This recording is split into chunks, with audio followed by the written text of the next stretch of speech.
Tony Buxaviles here with Monday Motivation. So I saw the movie Creed this weekend 3 times. That's right, I paid to see it 3 times. I took my wife twice, and my son came with us one of those times as well.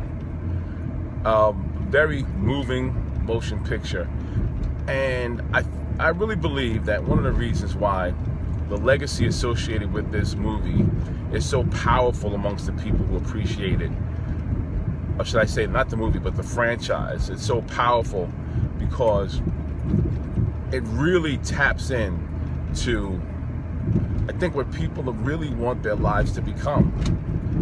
It's the ability to be inspired and to move past what we believe our perceived boundaries to be. That's what the whole story of Rocky, and now molded into the movie Creed, are about. That if we tap into the greatest part of ourselves, that we can go way beyond what we think our limitations are.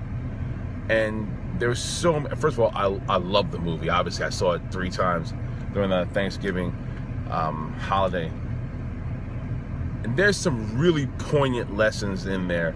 And if you're a fanatic about the franchise, as I am, you'll be able to usurp a lot more lessons than I could even share with you in a week of straight talking. But some of the things that I thought were really, really poignant was, and if you haven't seen the movie, this is not a spoiler because they play some of this stuff in the trailers, where the character Rocky says to the character Adonis that, and I'm paraphrasing here, the greatest opponent that you're going to have is the person that is facing you in the mirror.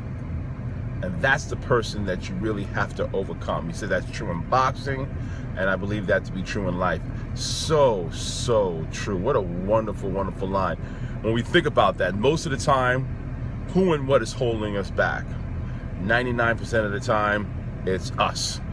That you will always be your greatest opponent. And that when you're challenging yourself, that's really what you're challenging. Not the opponent, not the circumstances, but you. Can you tap into yourself and bring out the greatest part of you? And there's also a reference, I'm not going to spoil it for you, about things being a mistake, or that your life being a mistake.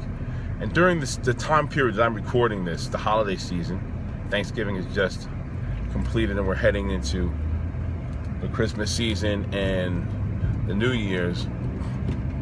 Believe it or not, this is like the biggest time for depression. And I think probably especially in the Northeast. Number one, because it becomes dark and cold. There's so many family burdens on many of us. There's so many financial burdens on many of us, because not only do we have to provide the same type of finances for our families for regular living, but now the burden of gift giving and what we call appropriate gift giving is also upon us.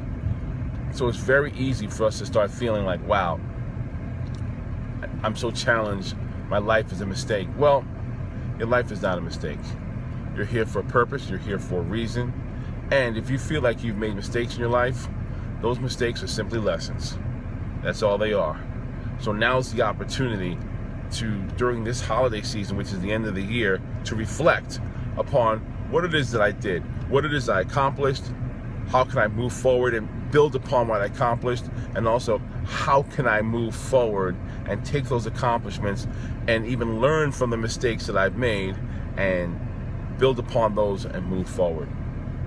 So I just say those are the 2 lessons, 2 of the many lessons I've learned from the franchise, and most particularly from that movie this week. So once again, if you haven't seen it, go see this movie. I just think it's phenomenal. Great performances from Sylvester Stallone. There's talk about him being nominated for an Academy Award. Michael B. Jordan was fantastic. And the writer and director, Ryan Coogler, this young director who's only done, this is his 2nd major motion picture directorial pursuit. And I just think it's just a fantastic, fantastic movie. So keep that in mind. Until next time, be well, and always put your heart and soul in your goal.